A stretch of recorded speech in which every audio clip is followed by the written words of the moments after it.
എല്ലാവർക്കും നമ്മുടെ ഇന്നത്തെ ക്ലാസ്സിലേക്ക് സ്വാഗതം. നാം കഴിഞ്ഞ ക്ലാസ്സിൽ നമ്മുടെ ടെക്സ്റ്റ് ബുക്കിലെ പേജ് നമ്പർ 172 മൂന്നാമത്തെ ചോദ്യമാണ് ചെയ്തുകൊണ്ടിരുന്നത് അല്ലേ. അപ്പോൾ അവിടെ നമുക്ക് സമയക്കുറവ് മൂലം നമ്മൾ അതിലെ മൂന്നാമത്തെ ചോദ്യത്തിലെ നാലാമത്തെ സബ് ക്വസ്റ്റ്യൻ നമുക്ക് ചെയ്യാൻ പറ്റിയില്ല. അപ്പോൾ നമ്മൾ ആദ്യം നമുക്ക് ആ ചോദ്യം ഒന്ന് ചെയ്തു നോക്കാം.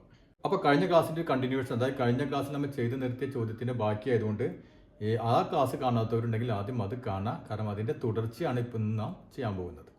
നമുക്ക് ആ ചോദ്യം എന്താണെന്ന് നോക്കാം. The relation between the middle number and the sum of all the numbers in the square, അതായത് മിഡിൽ നമ്പറും ഈ സ്ക്വയറിലെ ബാക്കി എല്ലാ സംഖ്യകളുടെ തുകയും തമ്മിലുള്ള ബന്ധം. നമുക്ക് ആദ്യത്തെ പോലെ തന്നെ എന്ത് ചെയ്യാം, ആ ഓരോ സ്ക്വയറുകളായി ചെയ്യാം. ഫസ്റ്റ് സ്ക്വയർ, ആദ്യത്തെ സ്ക്വയർ എടുക്കാം. അതിലെ മിഡിൽ നമ്പർ അല്ലെ, മിഡിൽ നമ്പർ വ്യത്യാസമില്ല. മിഡിൽ നമ്പർ നടുവിലെ സംഖ്യ ഏതാണ്? 14. ഇനി സം ഓഫ് ഓൾ നമ്പേഴ്സ് അല്ലെ in the square. Sum of all numbers ഏതൊക്കെ സംഖ്യകൾ വരണേ നോക്കിയേ. ഈ സംഖ്യകൾ എല്ലാതും വരണം അല്ലേ. അപ്പൊ 3 + 4 + 5 + 13 + 14 + 15 15 കഴിഞ്ഞാൽ പിന്നെ 23 + 24 + 25. അപ്പോൾ ഇവിടെ 9 സംഖ്യകൾ അല്ലേ. കൂടി കൂട്ടുമ്പോൾ നമുക്ക് എത്ര കിട്ടും? എല്ലാവരും ഒന്ന് കൂട്ടി നോക്കിയേ. 126 കിട്ടി അല്ലേ. അപ്പോൾ 126. അപ്പോൾ 126ഉം 14ഉം തമ്മിലുള്ള ഈ നടുവിലെ സംഖ്യയും തമ്മിലുള്ള ബന്ധമാണ് ചോദിച്ചിട്ടുള്ളത് അല്ലേ. അപ്പോൾ ഇവർ തമ്മിലുള്ള ബന്ധം എന്താണ്? റിലേഷൻ എന്താണ് ബന്ധം? 126ഉം 14ഉം തമ്മിലുള്ള ബന്ധം കണ്ടുപിടിക്കുക. അപ്പോൾ ഞാൻ നേരത്തെ പറഞ്ഞാൽ ചെയ്യാം. 126 14 കൊണ്ടൊന്ന് ഡിവൈഡ് ചെയ്ത് നോക്കാം സൈഡിൽ. അപ്പോൾ എത്ര കിട്ടുന്നുണ്ടെന്ന് നോക്കിയേ. 9 കിട്ടി അല്ലേ. 9 കിട്ടി. അപ്പോൾ എന്ത് ചെയ്യാം നമുക്ക്? അപ്പോൾ 126നെ 9 കൊണ്ട് ഡിവൈഡ് ചെയ്ത് കഴിഞ്ഞാൽ നമുക്ക് എന്ത് കിട്ടും? 14 കിട്ടും. അപ്പോൾ ഈ മിഡിൽ നമ്പർ കിട്ടാൻ എന്ത് ചെയ്യണം? ഈ എല്ലാ സംഖ്യകളും കൂടി കൂട്ടിയിട്ട് അതിനെ 9 കൊണ്ട് ഡിവൈഡ് ചെയ്ത് കഴിഞ്ഞാൽ നമുക്ക് മിഡിൽ നമ്പർ കിട്ടും. ക്ലിയർ ആയില്ലേ? ഇനി നമുക്ക് ഫസ്റ്റ് സ്ക്വയർ സെക്കൻഡ് സ്ക്വയർ ചെയ്ത് നോക്കാം. സെക്കൻഡ് സ്ക്വയർ ഇതെന്നാണെന്ന് നോക്കിയേ. സെക്കൻഡ് സ്ക്വയർ രണ്ടാമത്തെ സമയത്തിൽ എന്ത് സംഭവിക്കും? മിഡിൽ നമ്പർ എത്രയാണ്? മിഡിൽ നമ്പർ 63 അല്ലേ. 63. ഇനി സം ഓഫ് ഓൾ നമ്പേഴ്സ് അല്ലേ, എല്ലാം കൂടി കൂട്ടിയപ്പോൾ എഴുതിയ അതേപോലെ തന്നെ. അപ്പോൾ സം ഓഫ് ഓൾ നമ്പേഴ്സ്, അതായത് എല്ലാ സംഖ്യകളുടെയും തുക എത്ര വരും നോക്കിയാൽ. ഏതൊക്കെ സംഖ്യകൾ കൂട്ടുക? 52 + 53 + 54 + 62 + 63 + 64 + 72 + 73 + 74. എല്ലാവരും ഒന്ന് കൂട്ടി നോക്കിയേ. എത്ര കിട്ടി? 567 കിട്ടി. അപ്പോൾ ഇവിടെ നമുക്ക് തുക കിട്ടി 567. ഇതിലെ മിഡിൽ നമ്പർ എത്രയാണ്? 63 അല്ല. ഇവ തമ്മിലുള്ള ബന്ധം നമുക്ക് കണ്ടുപിടിക്കാം അല്ലേ. അപ്പോൾ റിലേഷൻ, അവർ തമ്മിലുള്ള ബന്ധം എന്താണ്? ഞാൻ നേരത്തെ പറഞ്ഞ പോലെ ചെയ്ത് നോക്കാം. 567നെ 63 കൊണ്ട് ഡിവൈഡ് ചെയ്ത് നോക്കാം. അപ്പോൾ എത്ര കിട്ടുക? 9 തന്നെ കിട്ടും അല്ലേ. അപ്പോൾ നമുക്ക് എന്ത് എഴുതാൻ പറ്റും? 567/9. 9 കൊണ്ട് ഡിവൈഡ് ചെയ്താൽ നമുക്ക് എന്ത് കിട്ടും? 63 കിട്ടും. അപ്പോൾ ഇവിടെ ഈ സംഖ്യയെ, ഈ മൊത്തം തുകയെ 9 കൊണ്ട് ഡിവൈഡ് ചെയ്താൽ മിഡിൽ സംഖ്യ കിട്ടുന്നു. ഇവിടെയും ഈ തുകയെ 9 കൊണ്ട് ഡിവൈഡ് ചെയ്ത് കഴിഞ്ഞാൽ നമുക്ക് മിഡിലെ സംഖ്യ കിട്ടുന്നു. ഇനി നമുക്ക് എന്ത് ചെയ്യാം? ഈ മൂന്നാമത്തെ സ്ക്വയർ നോക്കാം. Third square.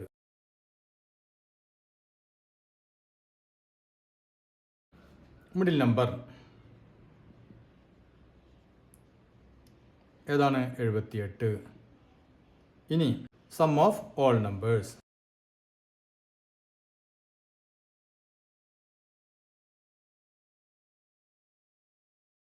എത്ര വരും? എല്ലാം കൂടി കൂട്ടി വയ്ക്കുക. 67 + 68 + 69 + 77 + 78 + 79 + 87 + 88 + 89. എത്ര കിട്ടുമെന്ന് നോക്കിയേ. 702 അല്ലേ. അപ്പോൾ 702 കിട്ടി നമുക്ക്. ഇനി ഇവിടെ റിലേഷൻ എന്താണ്? റിലേഷൻ 702ഉം 78ഉം തമ്മിലുള്ള ബന്ധം എന്താണെന്നാണ് ചോദ്യം അല്ലേ. ഇവിടെ നമുക്കറിയാം റിലേഷൻ എന്താണ്? 9 കൊണ്ട് ഡിവൈഡ് ചെയ്താൽ ഇത് കിട്ടും അല്ലേ. അപ്പോൾ ഇവിടെയും 702നെ 9 കൊണ്ട് ഡിവൈഡ് ചെയ്ത് കഴിഞ്ഞാൽ നമുക്ക് എന്ത് കിട്ടും? 78 കിട്ടും. ഒന്ന് ചെക്ക് ചെയ്ത് നോക്കാം സംശയമുള്ളവർ. നമ്മൾ എന്ത് വേണം? ഇതിനെ ആൾജിബ്ര ഉപയോഗിച്ചൊന്ന് നമ്മൾ എക്സ്പ്ലെയിൻ ചെയ്യണം. അപ്പോൾ ഇവിടെ നമ്മൾ നോക്കിയാൽ നേരത്തെ ഇതിന് തൊട്ട് മുമ്പ് ചെയ്തതിൽ നമ്മളിവിടെ 14 മിഡിൽ നമ്പറിന് എക്സ് കൊടുത്തിട്ട് നമ്മളിവിടെ എഴുതിയിരുന്നു അല്ലേ? ഇവിടെ x-1, ഇവിടെ x+1 എന്ന് പറഞ്ഞ് നമ്മൾ ഉണ്ടാക്കിയിരുന്നു അല്ലേ? ആൾജിബ്ര ഉപയോഗിച്ച് നമ്മൾ സ്ക്വയർ ഉണ്ടാക്കിയിരുന്നു. അതേ സ്ക്വയർ തന്നെ നമുക്കിവിടെ എടുത്തെഴുതാം. അപ്പോൾ ഇതാണ് നമ്മൾ ഈ മിഡിൽ നമ്പറിന് എക്സ് കൊടുത്തിട്ടുണ്ടാക്കിയ ഈ ആൾജിബ്ര ഉപയോഗിച്ച് ഉണ്ടാക്കിയ ഒരു സ്ക്വയർ അല്ലേ? അപ്പോൾ ഇവിടെ ഇതാണ് നമ്മുടെ സ്ക്വയർ. അപ്പോൾ ഇവിടെ നോക്കിയാൽ മിഡിൽ നമ്പർ എത്രയാണ്? മിഡിൽ നമ്പർ xn അല്ലേ? അപ്പോൾ മിഡിൽ നമ്പർ എക്സ്. ഇനി എന്ത് വേണം? നമ്മൾ എല്ലാ സംഖ്യയും കൂടി കൂട്ടണം. അപ്പോൾ നമുക്കിവിടെ സം ഓഫ് ഓൾ നമ്പേഴ്സ്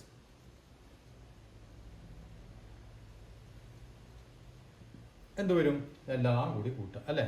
അപ്പോൾ നോക്കിയാൽ ശ്രദ്ധിച്ചിരിക്കുക. x-11 ആദ്യത്തെ സംഖ്യ, അതിൻ്റെ കൂടെ x-10 കൂട്ടണം, പിന്നെ അതിൻ്റെ കൂടെ x-9 കൂട്ടണം, പ്ലസ് അതിൻ്റെ കൂടെ x-1 കൂട്ടണം, plus x+1 plus x+9 plus x+10 plus x+11 ഇതെല്ലാം കൂടി കൂട്ടി. അപ്പോൾ നമുക്ക് എത്ര എക്സ് ഉണ്ടെന്ന് നോക്കിയേ. 1 2 3 4 5 6 7 8 9 അല്ലേ? അപ്പോൾ 9x ഉണ്ട് സീക്വൽ ടു 9x. ഇനി നോക്കിയേ, -11 അല്ലേ? എക്സിന്ന് 11 കുറയ്ക്കണം. പക്ഷെ ഇവിടെ നോക്കിയേ, എക്സിൻ്റെ കൂടെ 11 കൂട്ടണം എന്ന് പറഞ്ഞിട്ടുണ്ട് അല്ലേ? അപ്പോൾ 11 കുറയ്ക്കണം, 11 കൂട്ടണം എന്ന് പറഞ്ഞാൽ 0 ആയിപ്പോയി അല്ലേ? അപ്പോൾ ഇത് രണ്ടും കൂടി 0 ആയിപ്പോയി. ഇനി ഇവിടെ 10 കുറയ്ക്കണം എന്ന് വെച്ചിട്ടുണ്ട്. ഇവിടെ നോക്കിയാൽ 10 കൂട്ടണം എന്ന് പറഞ്ഞിട്ടുണ്ട് അല്ലേ? അപ്പോൾ 10 കുറച്ചു, 10 കൂട്ടി, അപ്പോഴും അത് 0 ആയിപ്പോയി. ഇനി 9 കുറയ്ക്കണം, 9 കൂട്ടണം, അപ്പോൾ ഇത് രണ്ടും 0 ആയിപ്പോയി. ഇനി നോക്കിയാൽ 1 കുറയ്ക്കണം, 1 കൂട്ടണം, അപ്പോൾ ഇതും രണ്ടും 0 ആയിപ്പോയി. ബാക്കി എന്താ ഉള്ളത്?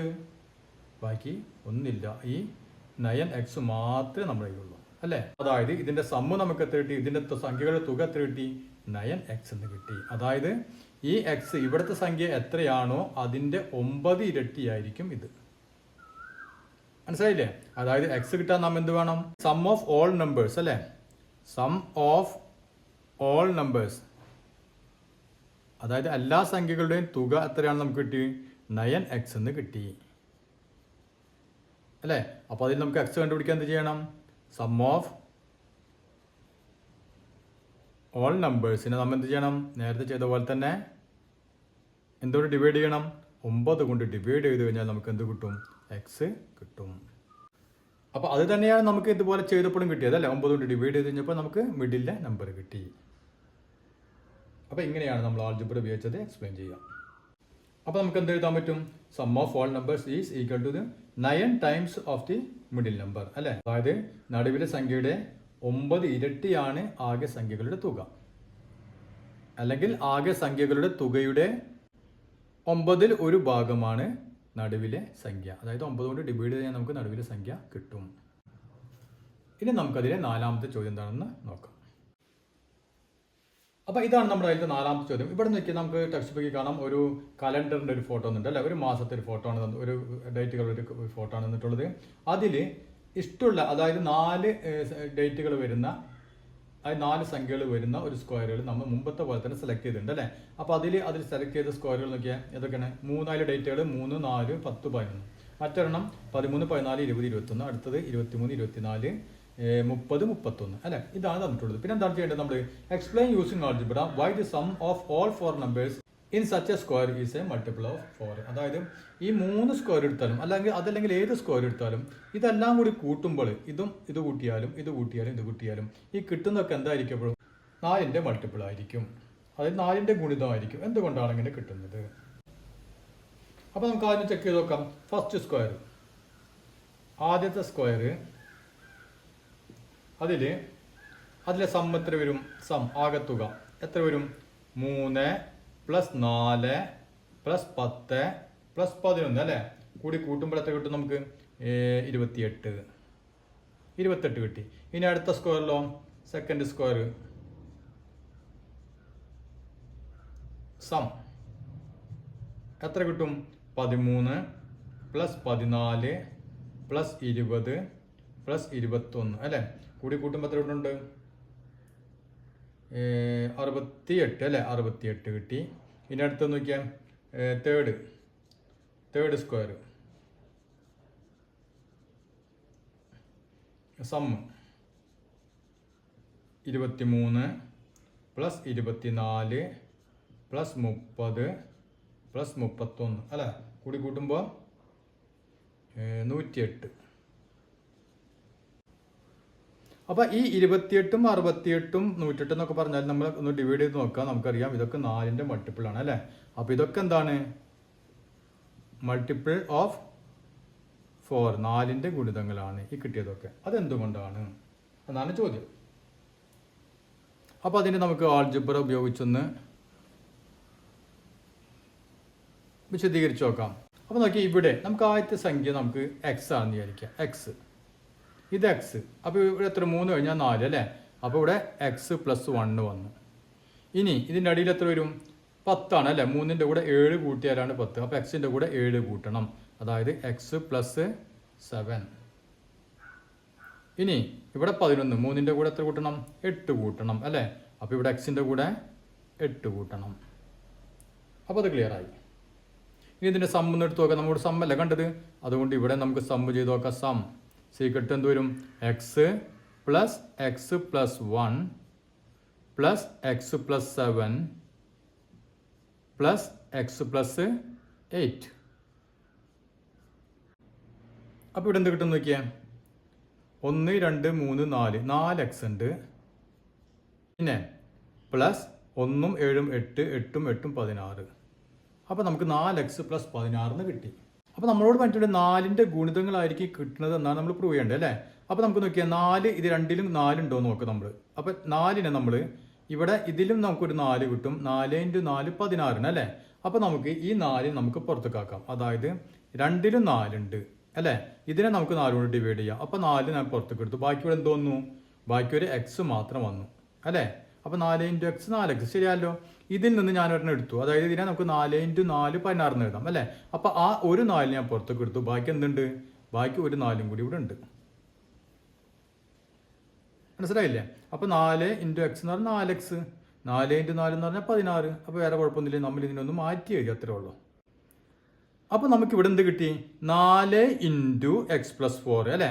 അപ്പോൾ എക്സ് ഏത് സംഖ്യയായാലും നമ്മളിപ്പോൾ എക്സ് ഇവിടെ 3, ഇവിടെ 13, ഇവിടെ 23, ഏത് സംഖ്യ ആയിക്കോട്ടെ, അതിൻ്റെ കൂടെ 4 കൂട്ടുന്നു. ആ സംഖ്യയെ നാം എന്തുകൊണ്ടാണ് ഇവിടെ ഗുണിക്കുന്നത്? 4 കൊണ്ട് ഗുണിക്കുന്നു അല്ലേ. അപ്പോൾ ഇവിടെ എപ്പോഴും എന്താണ്? 4 കൊണ്ട് ഗുണിക്കുന്നുണ്ട്. അവിടെ ഏത് സംഖ്യ ആയാലും അതിനെ 4 കൊണ്ട് ഗുണിക്കുന്നു. അപ്പോൾ ഇതുകൊണ്ടാണ് ഏത് സംഖ്യ ആയാലും എന്ത് വരുന്നത്? 4ന്റെ മൾട്ടിപ്പിൾ ആയിട്ട് വരുന്നത്. ഈ തുക 4ന്റെ മൾട്ടിപ്പിൾ ആയിട്ട് വരുന്നത്. മനസ്സിലായില്ലേ? അപ്പോൾ സം ഈസ് ഈക്വൽ ടു എന്ത് വരും നമുക്ക്? ഇതിൻ്റെ തുക 4 × x + 4 ആണ് അല്ലേ. അപ്പോൾ അതുകൊണ്ടാണ് 4ന്റെ ഗുണിതമായിട്ട് വരുന്നത്.